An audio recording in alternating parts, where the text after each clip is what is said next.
Hey everybody, and welcome to another deep dive.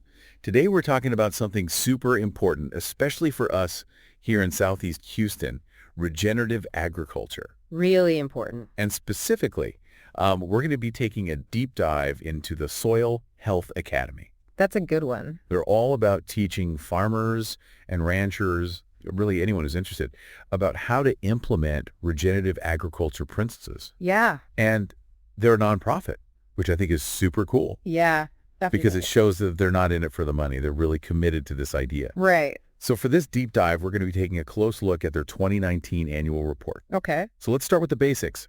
What exactly is the Soil Health Academy? What are they all about? So the Soil Health Academy is all about teaching and assisting farmers in regenerating the soil using ecological principles and biomimicry. Okay, now biomimicry, I've heard that word before, but I'm not entirely sure what it means. Biomimicry is like taking inspiration from nature and applying it to human problems.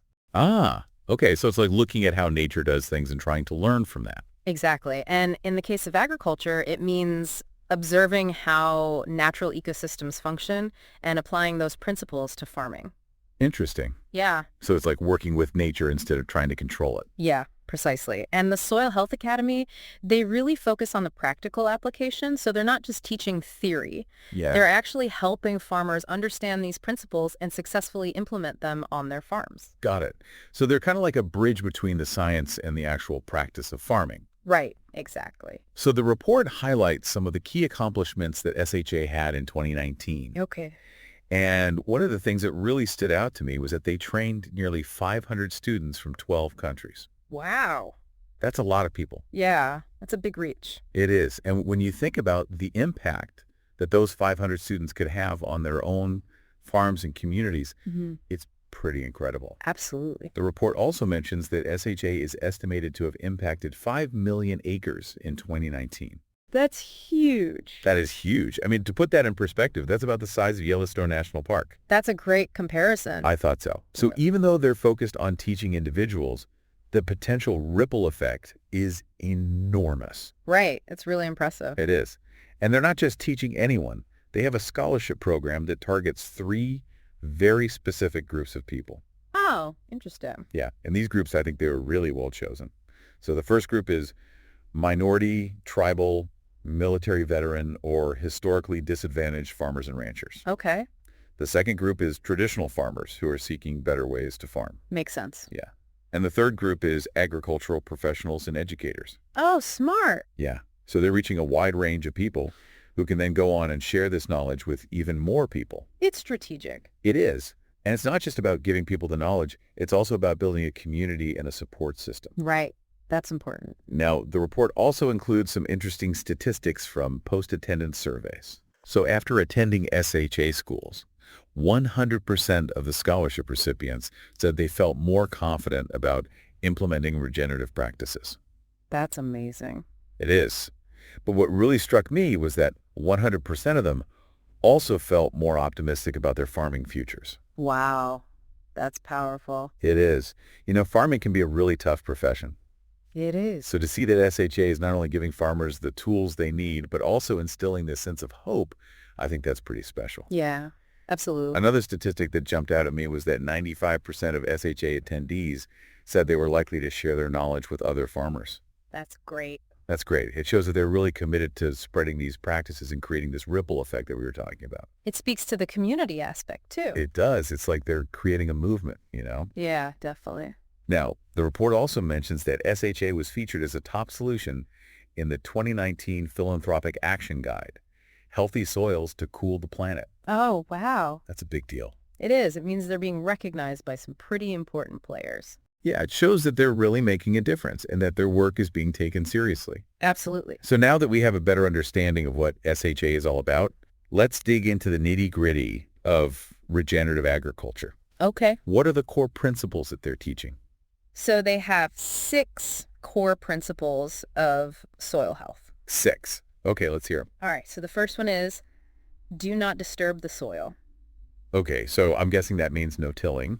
It's more nuanced than that. It's about minimizing soil disturbance as much as possible because when you till the soil, You disrupt that delicate structure and the complex web of life that exists beneath the surface. So it's about recognizing that soil is more than just dirt, Exactly. It's a living ecosystem. and we need to treat it with respect. Right. What's the second principle? The second principle is cover and protect the soil surface. Interesting. And this is where cover crops come in. Cover crops. I've heard that term before, but I'm not really sure what they are. Cover crops are like a living blanket for the soil. They help prevent erosion, regulate soil temperature, and suppress weeds. So they're doing a lot of work. They are, and there are so many different types of cover crops, each with its own unique benefits. Wow. So farmers have to really do their research and figure out which ones are best for their specific needs. Exactly. It's all about understanding your context. Okay, I'm starting to see how this biomimicry thing works. Yeah. It's like you're constantly observing nature and trying to replicate those natural processes on the farm. You got it. Okay, what's principle number 3? Principle number 3 is keep living roots in the soil year-round. Keep living roots. How do you do that? Well, cover crops are one way, as we just discussed, but another way is using perennial crops, which have root systems that remain in the ground year-round. Oh, I see. And these roots provide a continuous source of food for soil microbes, which are essential for nutrient cycling and overall soil health. So it's about creating a continuous cycle of life in the soil. Exactly. All right, what's the fourth principle? The fourth principle is integrate livestock grazing. Livestock grazing. Now, I've always thought of livestock as being bad for the environment. It depends on how they're managed. When done properly, managed grazing can actually mimic natural grazing patterns and benefit the soil. How so? Well, think about how herds of grazing animals move across the land in nature. They deposit manure and urine, they trample vegetation, and they stimulate new growth. Okay. Managed grazing can replicate those natural processes, and that can improve soil fertility, increase plant diversity, and even sequester carbon in the soil. Wow, I never thought of it that way. Yeah, it's pretty fascinating. So it's not about eliminating livestock. It's about managing them in a way that's beneficial for both the animals and the land. Precisely. What's principle number 5? Principle number 5 is understand your specific context. Okay, so this is where it gets really personalized. Exactly. There's no one-size-fits-all approach to regenerative agriculture. Makes sense. Every farm is different, with its own unique soil type, climate, and management history. So farmers have to really know their land and adapt these principles to their specific situation. Absolutely. It's all about observation and adaptation. Okay, and what's the 6th and final principle? The 6th principle is promote diversity in plants, microbes, insects, and wildlife. Promote diversity. Why is that so important? Diversity is key to resilience. Okay. The more diverse your farm ecosystem is, the better it can withstand pests, diseases, and even extreme weather events. So it's like diversifying your investments. Exactly. You don't want to put all your eggs in one basket. Makes sense. In a diverse ecosystem, if one species is impacted, there are others to fill the gap, creating a more stable and resilient system overall. So it's about embracing the complexity of nature. It is. Well, those are 6 really powerful principles. They are. And I think they really highlight the essence of what regenerative agriculture is all about. But I'm curious, is there anything else that SHA emphasizes in their teachings? Yes. They also highlight the importance of what they call adaptive stewardship. Adaptive stewardship, what's that? It's about recognizing that nature is constantly changing, and we need to be able to adapt our management practices accordingly. So it's not about following a rigid set of rules. No, it's about being flexible and responsive to the ever-changing conditions on the farm. Okay, I like that. And they have specific rules for this adaptive stewardship. They have 3 rules that guide adaptive stewardship. The first rule is that nature never supports monocultures. So big fields of just one crop, that's actually going against nature's design. Exactly. Monocultures deplete soil nutrients, increase pest problems, and reduce overall resilience. And in contrast, what would be a better approach? More diverse planting schemes like intercropping or crop rotations can mimic the complexity of natural systems and create a more balanced and productive farm ecosystem. Interesting. Yeah. So what's the second rule of adaptive stewardship? The second rule is nature requires periodic disruptions to thrive. Disruptions. Now, that sounds counterintuitive. I know, right? But it's about recognizing that disturbances are a natural part of healthy ecosystems. Can you give me an example? Sure, think of a forest fire. It might seem destructive at first, but it actually clears out dead wood, creates space for new growth, and releases nutrients back into the soil. Oh, okay, so it's like a reset button. Kind of, yeah. And in agriculture, we can mimic these natural disturbances through practices like planned grazing or prescribed burns. I see. So it's about introducing controlled disturbances to stimulate growth and improve ecosystem health. Exactly. That's fascinating. Yeah. What's the third and final rule of adaptive stewardship? The third rule is all actions have compounding effects. Okay, what does that mean?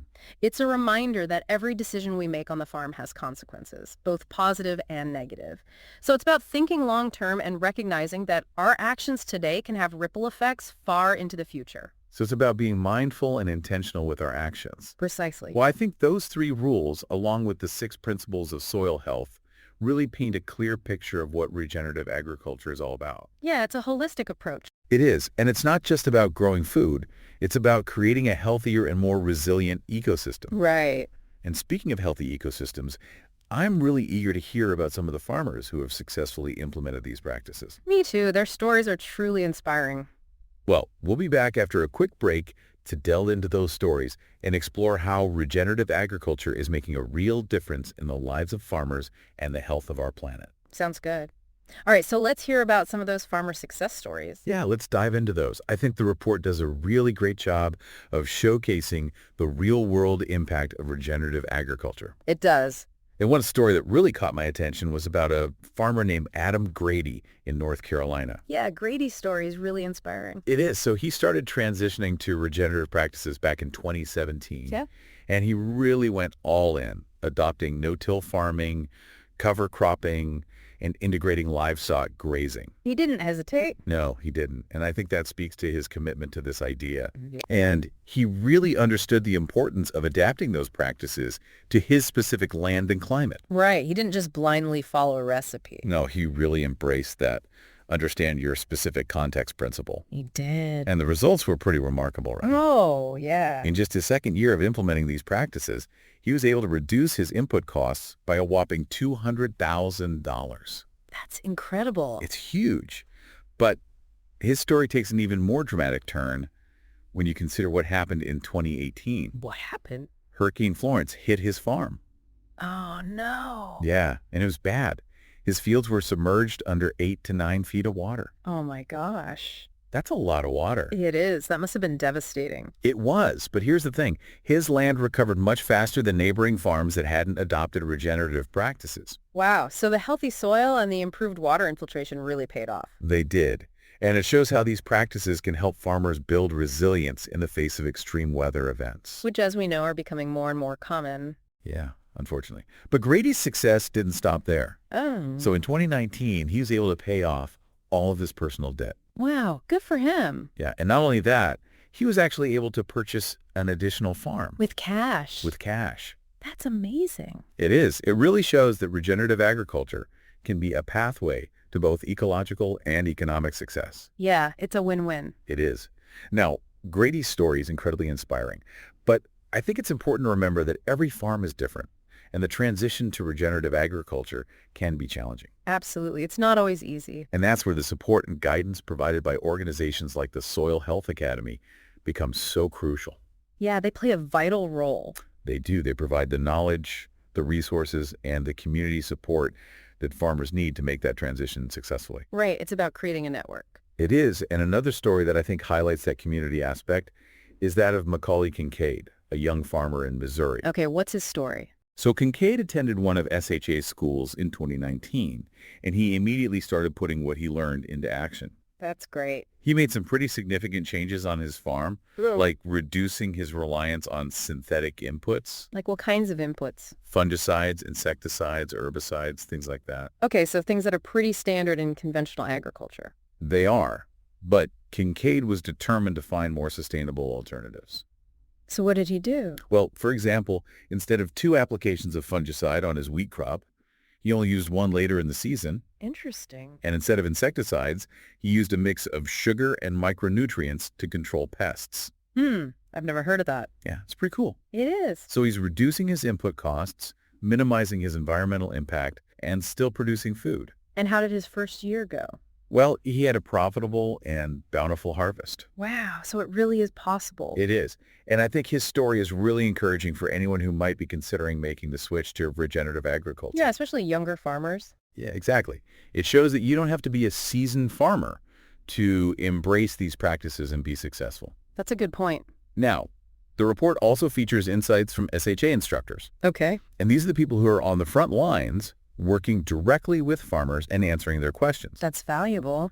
It is. So I'm curious, what kind of questions do farmers typically have? Well, one of the most common concerns is how to build confidence and overcome the fear of transitioning to regenerative practices. Yeah, it's a big change. It is. And it can be scary to move away from conventional methods and embrace a whole new way of thinking. Absolutely. So what do the instructors say to that? Well, they emphasize the importance of peer-to-peer learning. So connecting with other farmers who have already made the transition, Exactly. And they also stress the importance of starting small.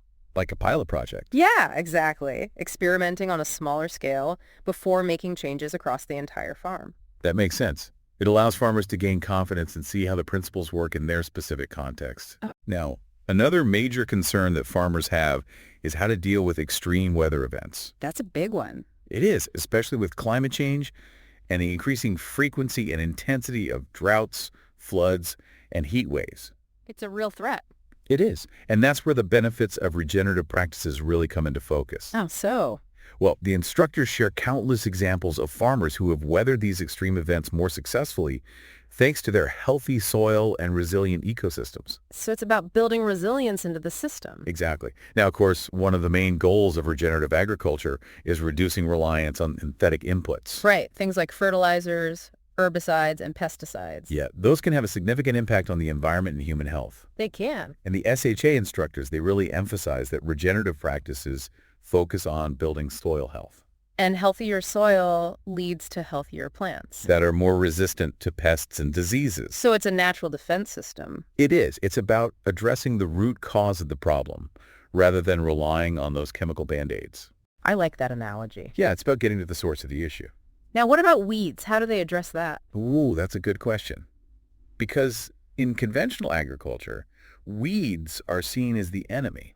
Something to be eradicated at all costs. Right, but the SHA instructors, they actually challenge that perspective. Oh. Yeah, they explain that weeds can actually play a beneficial role in a healthy ecosystem. What do you mean?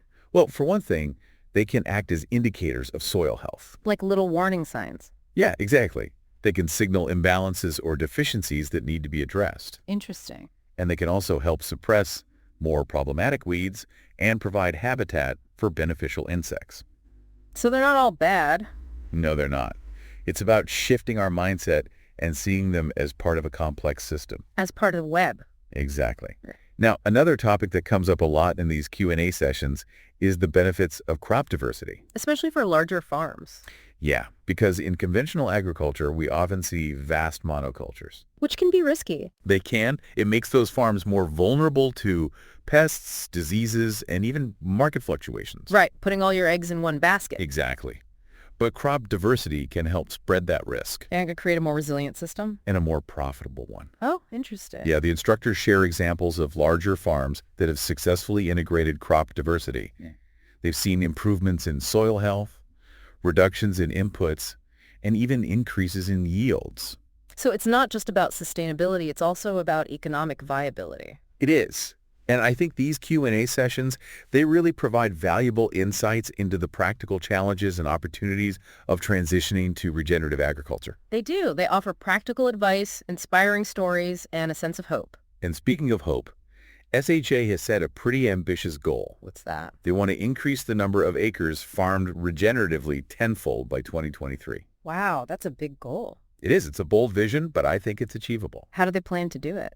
Well, they have a multi-pronged approach. Yeah. They're expanding the number and scope of their schools. Reaching more farmers. Exactly. And they're increasing educational opportunities for historically disadvantaged groups. Making it more accessible. Yes. And they're developing curricula for K-12 and post-secondary institutions. So planting the seeds for the future. They are. And they're also continuing to provide ongoing support and education for their graduates. Building that community. They are. They're creating a movement, a network of passionate individuals who are committed to transforming the food system. It's exciting. It is. It's really inspiring to see how much they've accomplished in just a few short years. It is, and I can't wait to see what they do next. Me too. I think they're really onto something special. Yeah, I think so too.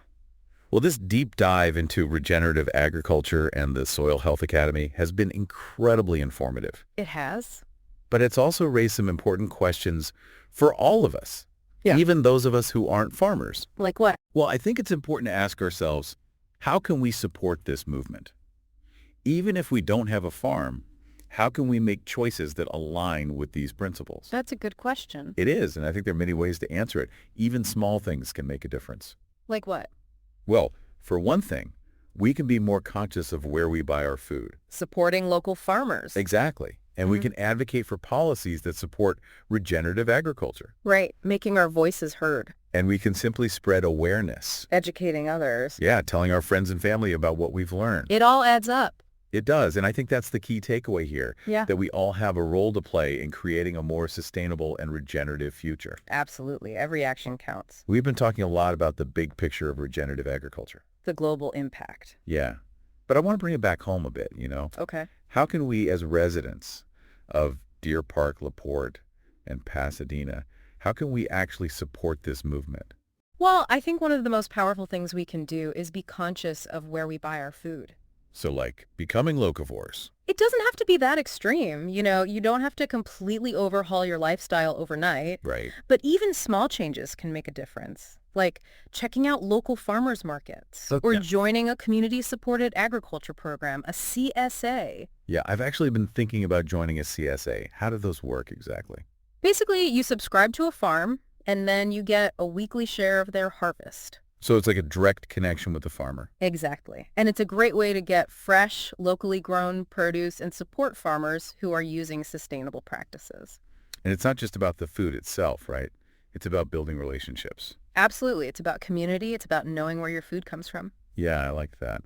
Now, beyond buying directly from local farmers, are there other things we can do? We can also advocate for policies that support regenerative agriculture. Okay, so what does that look like? Well, we can start by contacting our elected officials. Right. And urging them to prioritize funding for research and programs that promote these practices. Research is so important. It is, and so is education. Yeah, definitely. We can support organizations like the Soil Health Academy that are doing great work educating farmers and ranchers. Okay. And we can also advocate for integrating these principles into school curricula. Oh, that's a good idea. Yeah, starting young, teaching the next generation about sustainable farming. Right. It's a long-term investment. It is. And, even if we don't have a backyard garden, Or a farm of our own. yeah, we can still play a role by simply spreading awareness. Talking to our friends and family, sharing what we've learned. Yeah, word of mouth is powerful. It is. It's about getting people thinking and talking about these issues. Exactly. Raising awareness, shifting the conversation around food and agriculture. Because ultimately, regenerative agriculture, it's not just about growing food. It's about so much more. It's about healing the planet, creating a more sustainable future. For all of us. And recognizing that we're all connected. To each other and to the earth. And that our actions have consequences. But also that we have the power to make a difference. We do. Even small actions can have a ripple effect. They can. And I think that's what's so inspiring about this whole movement. It's empowering. It is. It gives me hope. Me too. Well, thank you so much for joining us on this deep dive into the Soil Health Academy and regenerative agriculture. It's been a pleasure. We hope you feel inspired and empowered to take action, even if it's just a small step. Every step counts. It does. Remember, Think and Act Locally is a podcast empowering residents of Deer Park, LaPorte, and Pasadena, TX, to improve their lives and community. We serve this Southeast Houston area with actionable information for local impact. If you find value in our show, please support us at thinkandactlocally.com/draw and donate. Link in show notes.